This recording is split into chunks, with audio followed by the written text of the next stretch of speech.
안녕하세요, 구독자님들. 저도 사연 채널의 열혈 구독자입니다만 늘 다른 분들의 얘기를 들으며 울고 웃으면서 드는 생각이 한 가지 있답니다. 그래도 시부모와 연 끊고 남편과 이혼하는 사람들은 자식과 결혼하고 사는 나보다는 양반이구나 하는 것이죠. 저는 60대 할머니이고 손주도 하나가 있습니다만 얼굴을 보지 못하고 삽니다.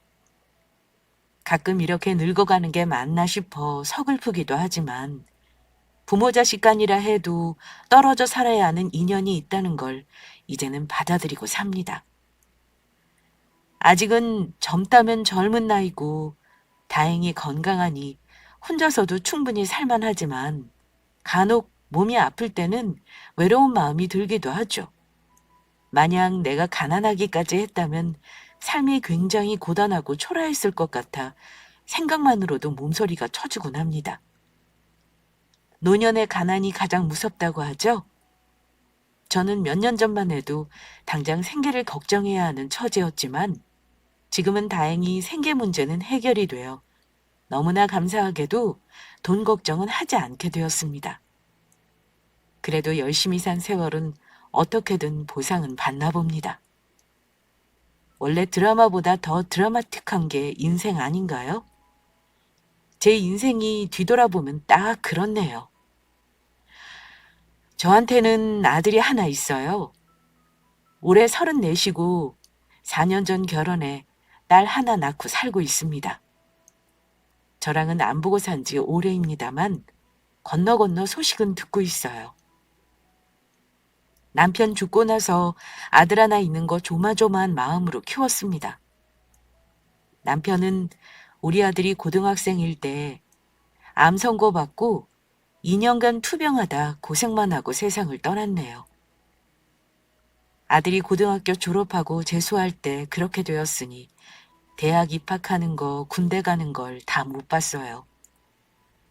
남편은 진작에 본인이 가망 없다는 거 알고 나서는 편하게 죽고 싶다고 항암도 다 중지하고 집에서 통증만 조절하다가 마지막 한 달은 호스피스에서 평안히 보냈습니다. 그나마 다행인 건 짧았지만 남편과 이별을 준비할 시간이 있었다는 것이죠.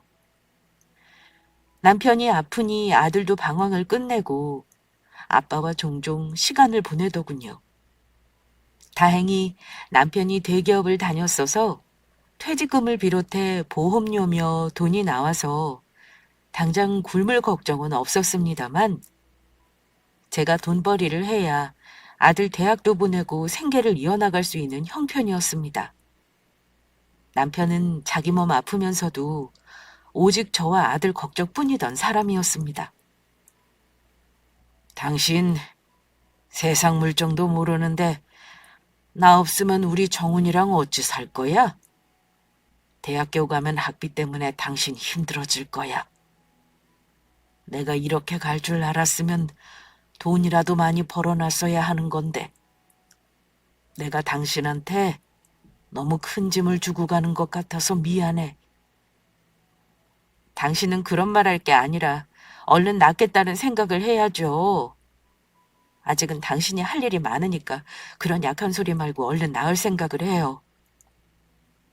남편은 자기 몸이 아프면서도 자기 죽고 난 뒤에 혹여 제가 힘들게 살까봐 이런저런 궁리를 많이 하는 듯 보였습니다. 얼마 안 되는 재산이지만 내가 문제없이 다 정리해주고 갈 거야. 근데 이거 하나는 꼭 명심해. 여보, 아무리 아들이 중해도 나중에 죽기 전까지는 절대 모든 재산 다 넘기지 말어. 자식 마음이랑 부모 마음은 다른 법이야. 내가 정훈이한테 아빠 없으면 네가 엄마 지켜야 한다고 신신당부를 했어. 근데 당신 알다시피 우리 정훈이가 외동이라 그런가 조금 이기적인 구석이 있는 게 걱정이네. 우리 정훈이가 불효자는 아니지만 그래도 사람 일 모르는 거니 혹시나 해서 정훈이랑 약속한 게 있거든. 내가 이거 줄 테니 잘 보관하고 있어. 그러더니만 저에게 상자 하나를 건넸습니다. 정훈이랑 무슨 약속을 해? 설마 나중에 엄마한테 불효하면 혼날 줄 알아라. 뭐 그런 거 각서 쓴 거야? 그런 거랑 비슷하지.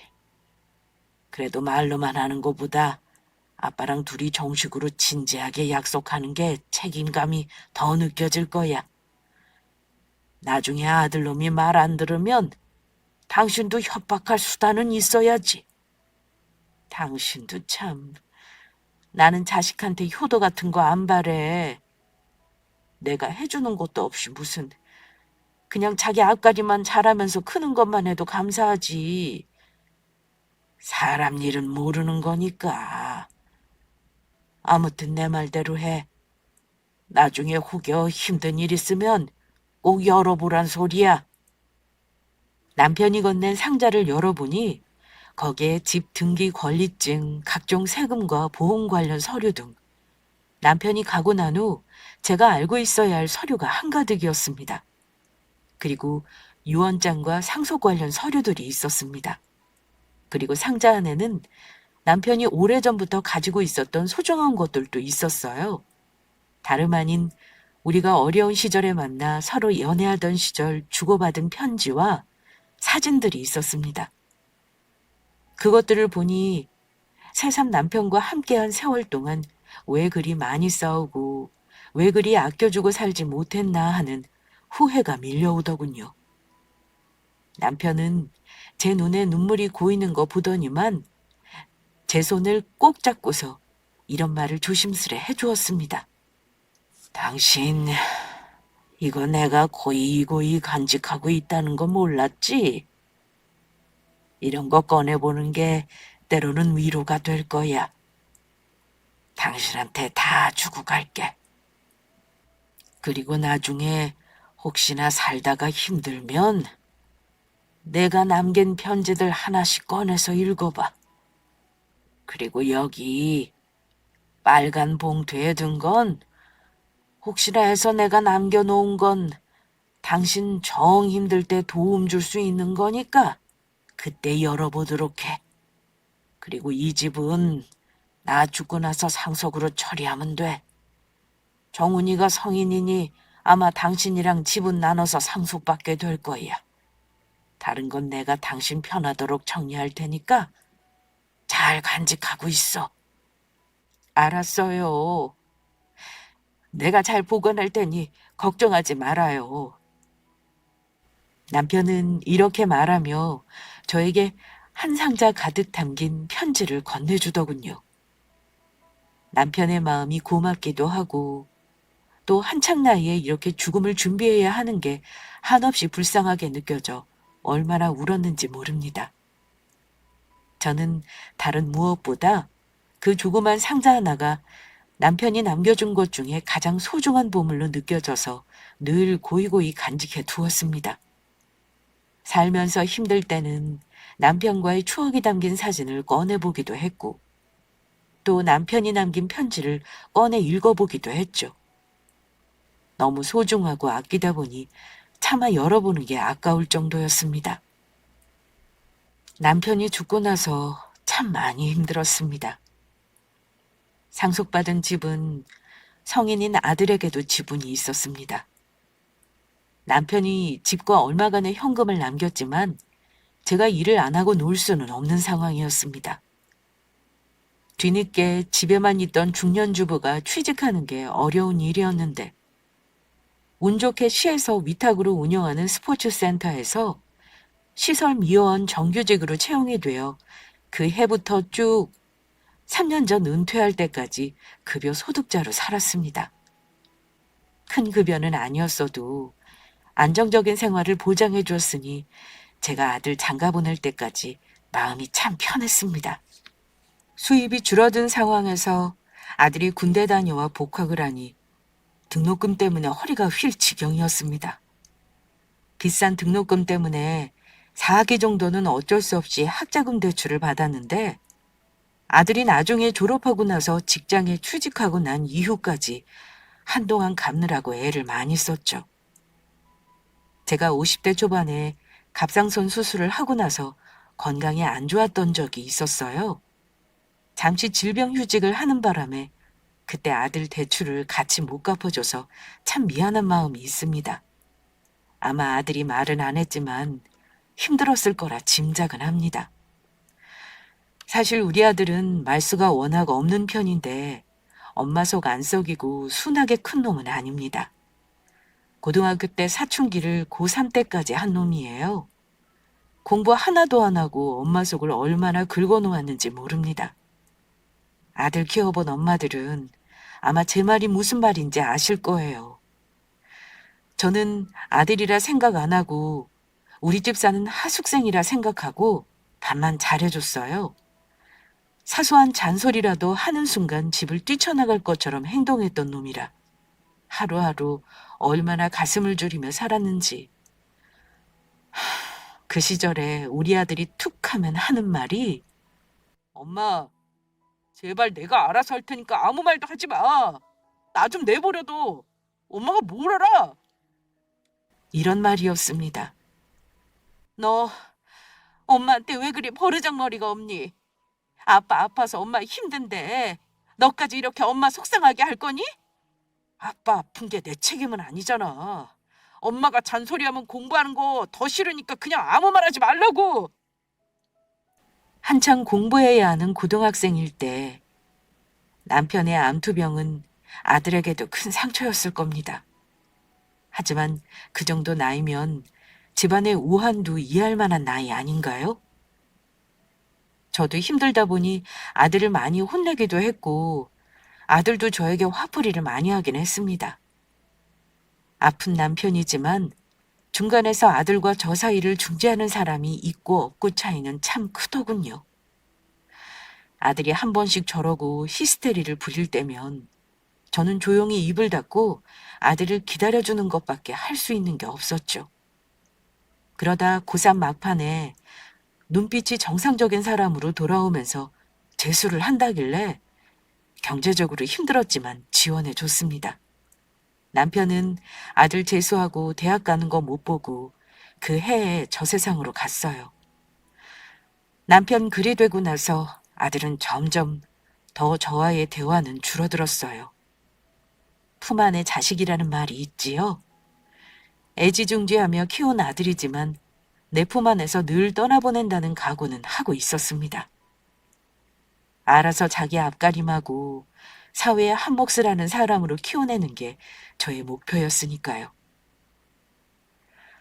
세월은 참 덧없이 흐르더군요. 어느덧 저는 퇴직을 앞둔 나이가 되었고 아들도 어엿한 사회인이 되었습니다. 우리 아들이 며느리 만난 게 아마 대학 졸업하고 나서 공공기관에 첫 취직을 하고 나서였을 겁니다. 저에게 애인이 있다는 말은 결혼할 때 돼서야 해서 저도 언제부터 만난 건지 확실히는 몰라요. 그런데 만난 그 아가씨가 하필 아주 대단한 집 딸이었습니다.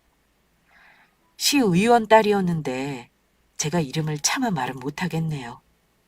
지금은 의정 활동을 안 하는 걸로 압니다만 아무튼 예비 며느리라고 데려온 그 아이를 우리 아들이 많이 좋아하더군요. 32살 무렵쯤에 우리 아들이 결혼했는데 사실 결혼할 때도 속상한 일들이 참 많았어요. 예비 며느리가 인사로 왔을 때는 말수도 적고 묻는 말에 대답도 잘하길래 그저 우리 아들이랑 잘 맞는 아이인 줄만 알았는데요. 인사하고 나서 이상하게 상견례를 하자거나 결혼에 대해 가타부타 말이 없길래 제가 참다 궁금해서 물었습니다. 종훈아, 너 결혼을 하는 거니 마는 거니? 엄마가 너 결혼하면 다른 건 몰라도 전세 보증금은 좀 보태주려고 하는데 여자친구랑 얘기해봤어? 어찌 결혼하겠다고 인사까지 해놓고는 아무 말이 없어. 엄마가 계속 기다려도 말이 없길래 물어보는 거야. 혹시 너희 둘 사이 무슨 일 있는 거 아니지? 그런데 아들이 주저주저 하더니만 한다는 말이 이랬습니다. 엄마, 나 할 말 있어요. 사실 은영이가 나랑 결혼하는 거 걱정을 많이 하더라고요. 지난번에 인사하고 나서 자기는 홀어머니 있는 아들이랑 결혼할 생각이 없다면서 자꾸 망설이는 것 같아요. 내가 집 해갈 만한 능력이 있는 것도 아니고 아직 돈도 많이 못 모아서 그런가 걔네 집에서 나 반대하나 봐요. 뭐? 혹시 엄마가 그날 뭐 실수한 거 있었니? 혹시 부담 줄까 봐 쓸데없는 거 하나도 안 물어봤는데. 내가 설마 하니 결혼해서 니들이랑 같이 살겠다는 것도 아니잖아. 걱정하는 거 이해 못하는 건 아니지만 네가 홀어머니라고 그쪽 부모가 우리 만나보지도 않겠다고 하는 거면 너도 굳이 매달리지 말어. 처음부터 이러면 결혼이 힘들어지는 거야. 축복받고 환영받는 결혼을 해야 탈이 없는 거고. 결혼 급할 거 뭐 있니? 정 그렇다면 그냥 연애하면서 시간을 두고 더 만나봐. 생각지도 못한 말을 아들 입으로 들으니 너무나 마음이 아팠습니다. 우리 아들이 선택할 수 없는 상황이 이런 식으로 흠이 될 수 있다는 게 참 제가 어찌할 바를 모르겠더군요. 동시에 예비 며느리에 대한 괘씸한 마음도 들었습니다. 우리 아들이 그런 식으로 거부당할 거라고는 한 번도 생각해 본 적이 없어서일까요? 저는 아들에게 너 싫다는 여자에게 매달리지 말고 결혼도 급할 거 없다고 했습니다. 하지만 아들은 이런 엄마의 마음과는 달랐나 봅니다. 엄마, 나 은영이랑 결혼하고 싶어요. 장인어른이 시의원인 거 알지? 나 그거 등이 없고 승진도 빨리 하고 싶단 말이야. 그리고 솔직히 내가 좀 꾸리고 싶은 마음이 커요. 엄마 알잖아요. 나 혼자 외롭게 커서 가족 많은 게 좋아요. 그래도 내가 집을 해가면 은영이가 마음을 놓을 것 같은데 전세 말고 집 사주실 여력은 없는 거예요? 적금 깨면 1억이 좀 넘으니까 그 돈 보태도 집 사려면 대출을 많이 받아야 할 것 같은데. 대출 받아서 살 수는 있겠죠. 근데 엄마 아시잖아요. 나 학자금 대출도 직장 다니면서 3년 동안 갚았어요. 진짜 대출이라면 지긋지긋해요. 아들은 오래 연애한 여자와 헤어지고 싶어 하지 않았습니다. 다 크고 나서는 생전 저에게 이런 요구를 한 적 없는 아들인데 결혼하고 싶은 여자가 있으니 마음이 급해 보였어요. 그러면서 저에게 집을 해달라는 말을 하는데 저도 생각이 많아지더군요. 결혼하면서 빚을 지고 싶어 하지 않는 아들 마음도 이해는 갔습니다. 살던 집은 저에게 의미가 큰 집이었습니다. 많이 올랐기도 했고 먼 훗날 언젠가는 아들에게 물려주려고 했지만 일찍 팔 생각은 없었습니다. 그런데 아들이 원하니 어쩌겠나요? 남편에게 상속받은 그 아파트는 제 지분이 더 많았는데요. 아들은 매매 편의를 위해 자기가 제 지분을 미리 증여받기를 원해서 고민 끝에 제 지분을 증여해 주었습니다. 제가 살 집을 마련하려면 집을 매매해서 전세라도 얻어야 했기에 결국 집을 6억에 팔았고 아들은 5억대 아파트를 집 한 돈을 보태 대출 끼고 마련했습니다. 그리고 1억 남짓으로는 제가 전세를 따로 얻어 들어가게 되었습니다. 동생은 저에게 아들에게 집 주는 걸 미련한 짓이라고 했고 아들에게 엄마 집 팔게 하는 거 잘못 생각하는 거라고 혼내기도 했어요. 그래도 부모는 자식이 원하는 대로 해주게 되는 것 같습니다. 그렇게 집까지 팔아 결혼시켰더니만 결혼하고 나서 아들은 자기 마누라에게 정말 잡혀 살면서 전혀 낯선 사람이 되어버리더군요. 집이 먼 거리도 아니었는데 잘 찾아오지도 않았을 뿐더러 제가 간혹 불러서 밥을 해주려 해도 자기 와이프가 싫어한다며 마다하곤 했습니다. 엄마, 우리 와이프가 불편하대. 나중에 나만 잠깐 들리던지 할게요. 그래도 한 달에 한 번 같이 밥이라도 먹으면서 얼굴을 보고 살아야지. 새아가가 여기 오는 거 싫다 그러는 거니? 솔직히 시어머니가 편하지만은 않겠죠. 암튼 엄마, 한 달에 한 번은 너무 많아요. 집사람이 명절이랑 생신이랑 어버이날에만 며느리돌이 하겠다고 이미 결혼 전에 얘기했어요. 저도 그렇게 하라고 했고요. 그러니까 자꾸 자주 오라는 말 마세요. 뭐? 아니, 가족들끼리 얼굴 보고 사는데 횟수를 정해놓고 본다는 거야? 네 처가에도 그렇게 하니? 엄마는 서운하구나. 엄마 이러시는 거 요즘에는 며느리들이 시어머니 갑질이라고 싫어하는 거 알죠? 우리 쿨하게 삽시다. 엄마 아직 젊은데 나 언제 올까 기다리지 말고 엄마 인생 살면 좋잖아요. 홀가분하게. 아들이 하는 말에 그날 참 서운했던 기억이 나네요. 결혼한 부부가 그렇게 뜻을 모았다는데 제가 오라가라 고집을 부리면 소위 말하는 진상 시어머니가 될 것 같아 별말하지 않았습니다. 하지만 내가 우리 아들을 저리 키웠나 싶은 게 한동안 마음이 참 힘들었네요. 지켜보자니 우리 아들은 거의 처가의 대릴사위처럼 잘하더군요. 처갓집이랑 일부러 가까운 거리에 집을 산 것도 자주 왕래를 하고 싶어서였겠죠. 아마 그건 며느리 뜻이었을 거라고 생각합니다. 그래도 결혼 초기에는 며느리 말대로 명절, 어버이날, 내 생일과 제 아버지 기일은 챙기긴 했습니다. 며느리는 시모인 저에게 말 한마디 살갑게 건넨 적이 없는 아이입니다. 늘 쌀쌀맞았고 불만스러운 얼굴이었어요. 저는 아들 결혼시키면서 무리한 예단을 요구한 적도 없었습니다. 그런데도 저를 부담스러워 하더군요. 그러다가 임신을 했다는 소식을 들었을 때 제가 너무 기뻐서 전화를 한번 했던 적이 있었는데요. 그때 며느리에게 참 서운한 말을 들었습니다. 새아가, 너 아기 가졌다며? 축하한다.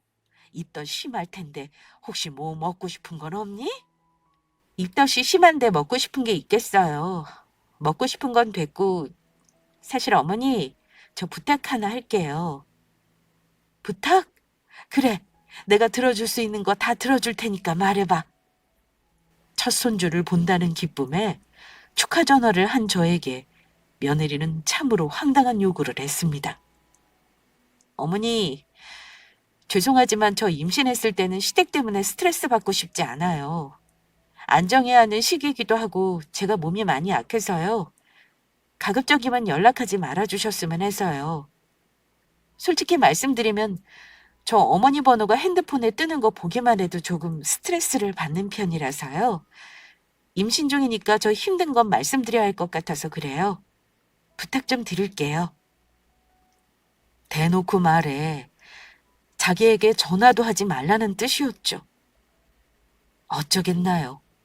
시어머니 전화번호만 봐도 가슴이 두근거린다니 참. 내가 며느리에게 뭘 잘못한 게 있나 곰곰이 생각을 해봐도 도무지 모르겠더군요. 며느리는 홀심으라는 저의 존재 자체가 부담이었을까요? 마치 자기가 우리 아들하고 결혼을 해준 거라는 태도로 늘 아들을 쥐고 흔들어대니 우리 아들도 며느리에게 휘둘릴 수밖에 없었죠. 속상하지만 장가간 아들에게 며느리에 대해 이러쿵저러쿵 할 수는 없는 일이라 저는 며느리 말대로 했습니다. 며느리 임신 기간 동안 얼굴 본 건 몇 차례 되지도 않아요. 제가 간간히 반찬이나 먹을 거 해서 보내곤 했죠. 손주 낳았다는 소식에 병원비 보태라고 봉투에 100만 원을 넣어 병원에 갔는데 아들이 난감해 하더라고요. 집사람이 아기를 보여주는 거에 예민하니 3, 7일이 지나고 왔으면 한데서 저는 병원비 봉투만 건네주고 왔습니다. 내리사랑이라고 하지요. 아들도 그랬지만 손주는 정말 예쁘고 보고 싶더군요. 그런데 아이를 낳고 나서 아들 녀석 내외는 어찌된 일인지 저를 찾으려 하지 않았습니다. 어쩌다가 집에 오면 오래 볼 수도 없었습니다. 잠시 앉았다가 바쁜 일이 있다며 몇 마디 말도 나누지 못했는데 자리에서 일어나 가버리고 나면 저는 더욱 허전함과 외로움을 느꼈습니다. 며느리는 어쩌다 한 번 와서 제가 마련한 식사를 거의 입에 대지 않았고 심지어 아기가 마실 물이나 자기가 먹을 음식을 따로 싸와서 저를 민망하게 만들기도 했습니다. 제가 하는 음식이 깨끗하지 않아서 먹기 싫다는 말을 들었는데 집에서 해먹지 말고 나가서 외식하자는 말을 하던 게 우리 며느리였습니다. 그때는 저도 못 참고 처음으로 며느리에게 싫은 소리를 좀 했네요. 아무렴 내가 자식들 줄 음식을 더럽게 했겠냐고 혼을 좀 냈는데 그게 참 어이없는 일로 되돌아왔습니다. 아들이 얼마 후 집에 혼자 오더니만 할 말이 있다더니 난데없이 하는 말이 저와 이제부터 얼굴 안 보고 살고 싶답니다. 엄마, 우리 그냥 얼굴 보지 말고 살자. 나 사실 집사람이랑 엄마 때문에 싸운 적 많아요. 집사람이 엄마가 부담스럽고 싫다면서 나더러 중간에서 똑바로 하라잖아요. 엄마가 지난번에 싫은 소리 한 번 한 거 가지고 다시는 엄마 안 찾겠다고 나랑 많이 싸웠어. 엄마, 나 출세하려면 장인어른 도움 받아야 하는 거 알죠?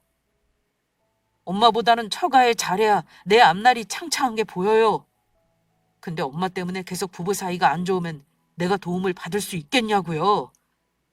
그래서 너 지금 엄마랑 아예 안 보고 살고 싶다 이거니? 엄마가 네 앞길 걸림돌이라 이거야? 엄마, 솔직히 굳이 안 보고 산다고 해서 지금이랑 크게 다를 것도 없잖아요. 우리 장인어른 꽤나 파워 있는 분이라고요. 엄마는 내가 직장에서 월급쟁이로 만족하는 사람인 것 같아요? 나는 이걸로 만족 못해요. 정말 성공하고 싶어서 마음 독하게 먹은 거니까 엄마도 내 상황을 좀 이해해줘요. 내가 너한테 용돈을 달라고 하든 아니면 자주 오라고 했어? 며느리더러 와서 일을 하라고 시키기를 했니? 엄마가 아빠 없이 너한테 애쓴 거는 아무 소용이 없는 거구나. 엄마는 효도받는 거 원하지도 않아. 그저 가끔 손주 얼굴 보여주고 니들끼리 잘 사는 거 그거 하나만 바랬어. 근데 엄마랑 안 보고 살고 싶다니. 엄마가 정말 너를 잘못 키웠다 싶구나. 마누라가 홀시어머니 싫다고 해도 너는 엄마한테 그러지 말아야지. 암튼 나 두 말 안 해요. 나도 우리 집사람이랑 딸이 있으니 내 가족이 우선이지. 나 엄마한테 받을 재산도 없잖아요. 엄마 사는 집 보증금은 엄마 노후로 쓰세요. 나 욕심 없어요. 대신 앞으로 저한테 부양의 의무 같은 거 바라지 말아주세요. 그게 제 요점이에요. 아들은 저리 매정하게 저와 연을 끊고 살자더군요. 처가에게 잘 보여야 출세할 수 있다고 제가 걸림돌이라는데 어쩌겠나요. 그냥 하는 소리인 줄 알고 며칠을 보냈고 아들 전화를 기다리며 한 달, 그리고 또 한 달. 이렇게 몇 달을 흘렀지만 아들은 전화 한 통이 없었습니다. 나중에는 하염없이 서글프고 슬프더군요. 명절에 혼자 음식을 해서 먹고 나서 동생이 왔는데 저 혼자 있는 거 보고 같이 앉아서 울어줬습니다. 솔직히 말하면 저도 아들에게 이런 취급을 당하게 될 줄은 정말로 몰랐습니다. 그런데 문득 남편이 살아생전에 저에게 남겨줬던 유품 상자가 떠올랐네요. 힘들 때 꺼내보라던 여러 편지들. 차마 열어보기 아까워 개봉도 못한 편지도 있었는데 갑자기 떠오르더군요. 고이 모셔놨던 상자를 열어 남편이 남긴 편지를 읽다가 개봉하지 않은 빨간색의 두툼한 봉투를 열어보게 되었습니다. 거기에는 남편의 편지가 들어있었는데요. 남편이 편지에 써놓기를 저를 남겨놓고 빨리 세상을 떠나 미안하다는 말과 함께 혹시 금전 문제나 아들과의 갈등으로 도움이 필요하면 적어놓은 주소로 연락을 해보라는 글을 적혀 있었는데요. 그 사람은 저도 아는 사람이었습니다. 남편 생전에 친하게 지냈고 상속 문제 처리할 때 도움을 줬던 남편의 변호사 친구였거든요. 이제 와서 내가 남편 친구에게 무슨 도움을 받겠나 싶었어요. 아들이 저와 안 보고 산다고 해서 자식을 고소할 수도 없는 노릇이니까요. 속상한 마음에 한쪽 구석으로 치워놓고 또 얼마간의 시간이 흘렀죠. 그러다가 제가 마음을 바꿔먹은 계기가 있었습니다. 제가 주차장에서 넘어져 슬개골 골절이 되어 119에 실려간 적이 있었습니다. 그런데 구급대원이 보호자에게 전화를 하라더군요. 그래서 아들 전화번호를 알려줬는데 전화통화를 하고 온 구급대원이 민망한 얼굴로 하는 말이 혹시 오실 만한 분 다른 가족분은 안 계세요? 지금 아드님하고 통화했더니 어머님이랑 안 보고 산지 오래라고 하시네요. 다른 자녀분이나 형제분 계시면 연락해 보시죠. 우리 아들이 오기 싫다고 하죠? 제가 근처에 동생이 살아요. 동생에게 연락해 봐야겠네요. 저는 담담하게 동생에게 연락해 뒤처리를 부탁했고 그때 아들에 대한 마음은 완전히 내려놓게 되었습니다. 아들이 안 온 거 보고 동생은 노발대발하며 전화까지 했지만 아들과 며느리는 들은 척도 안 했다고 하더군요. 거의 2달을 보행기와 목발에 의지해 생활하면서 우울증이 오기까지 했습니다. 아들이 밉기도 했지만 이런 상황이 벌어질 거 생각 못하고 아들에게 아파트를 증여해줬던 제가 너무 어리석었네요. 할 수만 있다면 아들놈에게 증여했던 그 집 한 돈을 도로 찾고 싶었습니다. 하지만 이미 줘버린 재산을 돌려받을 방법이 없다는 건 잘 알고 있었어요. 그런데 구석으로 밀어놨던 남편 편지가 이상하게 계속 떠오르더라고요. 저는 무릎이 회복되고 나서 남편이 힘든 일 있을 때 찾아가 보라던 남편 친구를 찾아갔습니다. 10년이라는 세월이 흘렀지만 같은 자리에서 변호사 사무실을 운영하고 있는 거 보니 우리 남편도 살아있었다면 이렇게 왕성하게 자기 몫을 했을 사람이란 생각이 들며 남편 생각이 많이 나더군요. 변호사님을 만나 뵙겠다고 하니 사무장이 저를 이상하게 생각했지만 마침 사무실에 들어오시던 변호사님과 마주쳤습니다. 저를 한 번에 알아본 남편의 친구와 간단한 안부 인사를 나누었고 천천히 그동안의 얘기를 털어놓았습니다. 남편이 힘들 때 가보라며 연락처와 주소를 남긴 얘기부터 자연스레 아들의 얘기까지 전부 하게 되었죠. 그리고 얼마 전 저와 절연하겠다고 선언한 아들 얘기를 하며 저는 눈물을 흘렸습니다. 그리고 아들 집을 마련해 주느라 남편에게 받은 집의 80% 넘는 저의 지분을 증여했던 얘기. 아들이 냉큼 집을 팔아버리고 매매 대금에서 남은 1억만 저에게 줬던 얘기. 할 수 있다면 아들에게 도로 돌려받고 싶다며 울었습니다. 운다고 해결되는 것이 아닌데 내 얘기를 들어주는 사람이 있으니 다 털어놓게 되더군요. 그런데 제 얘기를 한참 다 듣던 남편 친구가 이러는 겁니다. 저를 잘 찾아오셨어요. 아들 때문에 참 속상하셨겠습니다. 요즘도 그래요. 아무리 자식이라도 재산 문제는 끝까지 부모가 쥐고 있어야 자식들도 부모에게 잘합니다. 이런 일이 있을 거라는 걸 친구놈이 어찌 알았을까. 사실 친구가 따로 저에게 부탁해 놓은 게 있었습니다. 사실 저를 안 찾아오시는 거 보고 잘 사시는구나 하고 마음 놓고 있었는데 친구놈이 아마 해안이 있는 놈이었나 보네요. 걱정 마세요. 제가 다 해결할 테니까 저만 믿으시면 됩니다. 그러더니 금고 안에서 남편이 저에게 줬던 똑같은 봉투를 꺼내서 거기서 서류 몇 장을 조심스레 꺼내더군요. 그게 뭔가요? 그걸 남편이 남겼나요? 유언장이라면 저도 잘 보관하고 있는데요. 이건 유언장 아닙니다. 그때 친구가 자필로 유언장 작성할 때 상속재산 지분을 재수 씨가 많이 가지는 걸로 한 거 기억나시죠? 한창 친구놈이 암투병할 때 아들을 데리고 우리 사무실에 온 적이 있었어요. 그때 작성한 계약서입니다. 한번 보시겠어요? 한 번 준 재산을 돌려받을 수 없는 게 원칙이지만 이런 식으로 증여 계약을 해두면 도로 찾아올 수 있어요. 네? 증여 계약이라니요? 저는 금시초문인데요. 자, 이거 보고 설명드리죠. 그때 친구놈이 아들 데리고 와서 그러더군요. 나중에 상속재산을 엄마에게 증여받을 사유가 생길 경우 계약서 조항을 어기면 증여를 해제할 수 있다고 말입니다. 증여할 재산을 처분할 경우에도 계약 조항을 어기면 재산가액에 해당하는 돈을 엄마에게 돌려주라고 이걸 작성했어요. 대신 아들 지분도 상속할 때 20%로 해주겠다고 했죠. 이건 제가 공증했습니다.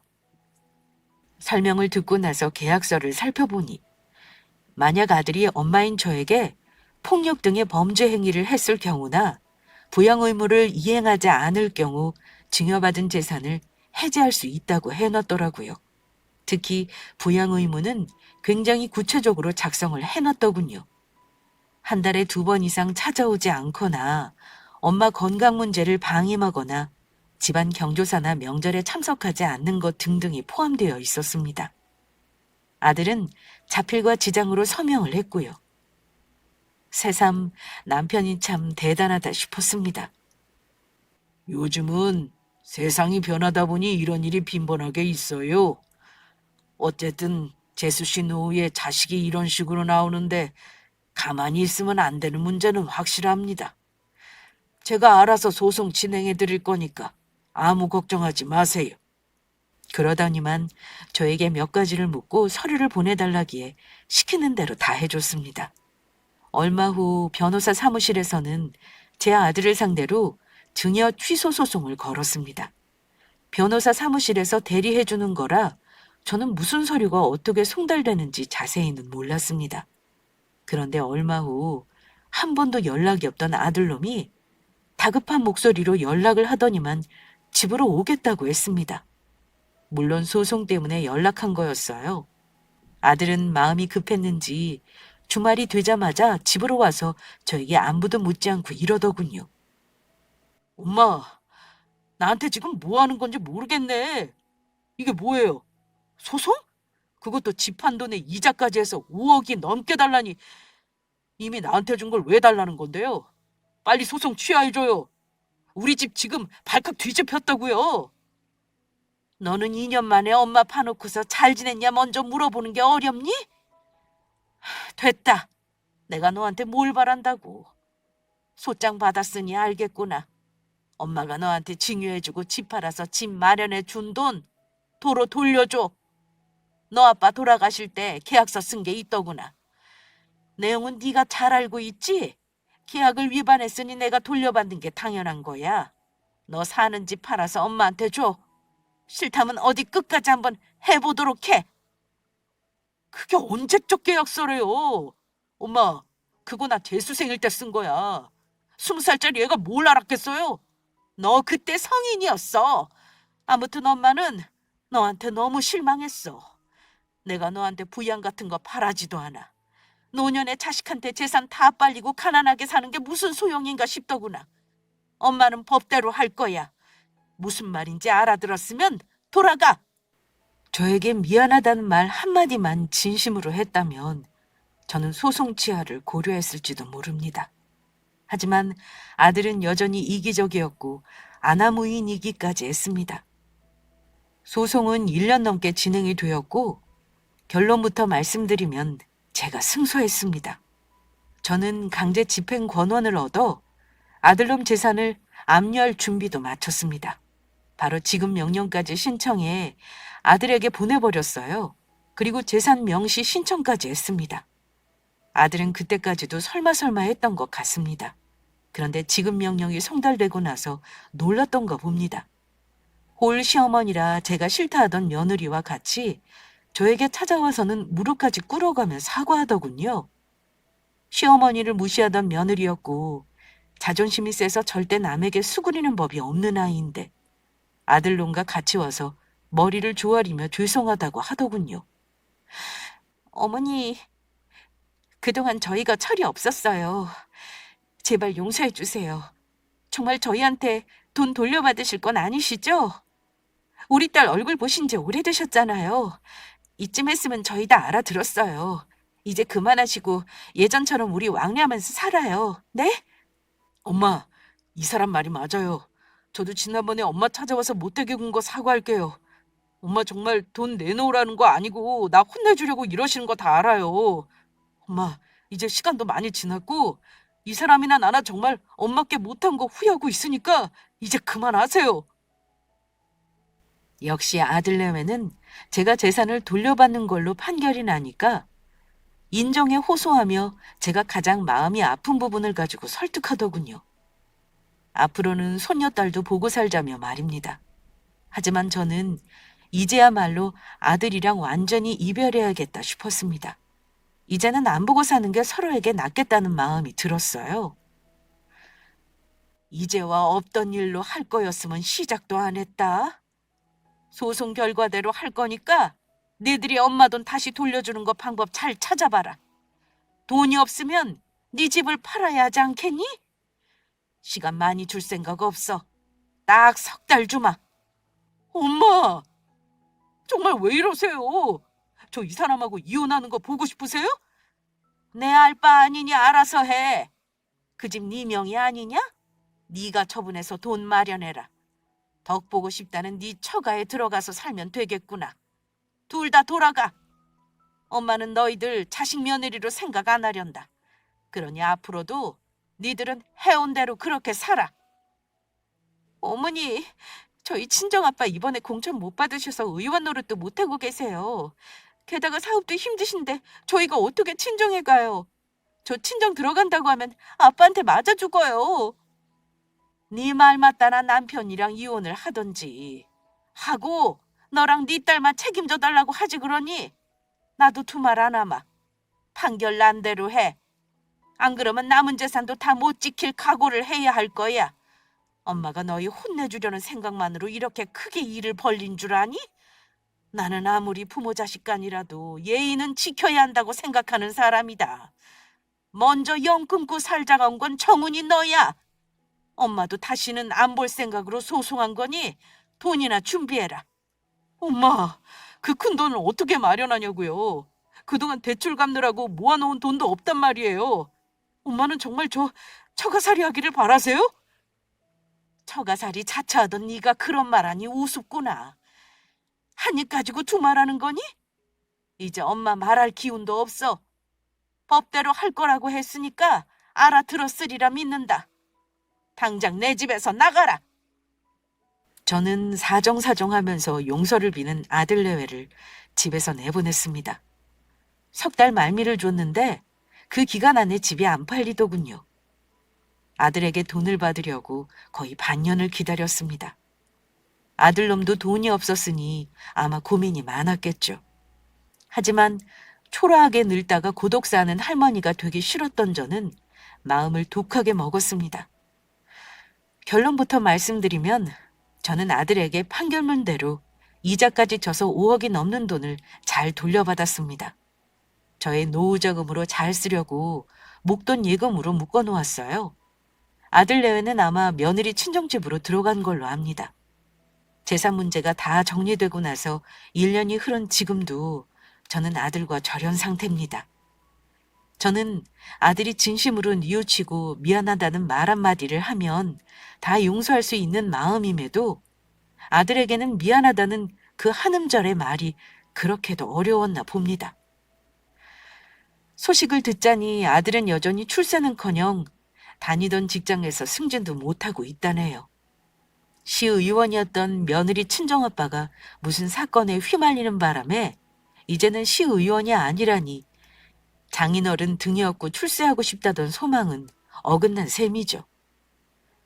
제가 느낀 건 이래요. 부모는 자식을 절대 짐으로 여기지 않고 늘 믿는 마음을 갖고 있는 법입니다. 하지만 자식들은 하나밖에 없는 부모를 무거운 짐처럼 여기고 배반을 해도 가책을 전혀 느끼지 않는다는 겁니다. 예전과는 비교도 안 되게 교육 수준이 높아지고 물질 만능 시대가 되다 보니 제 아들처럼 배은망덕, 불효막심한 자식들이 속출하고 있는 게 슬픈 현실이죠. 그러니 저를 보시고 우리 구독자분들은 자식에게 물려줄 재산을 저처럼 절대 먼저 다 주지 마세요.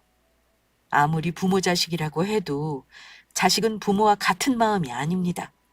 그러니 재산을 볼모로 잡고 자식들에게 강제 효도라도 받으시길 바랍니다. 이런 조언을 한다는 게 서글프지만 별 수 있나요? 이런 일이 비일비재하니 그런 계약서도 존재하는 거 아니겠어요?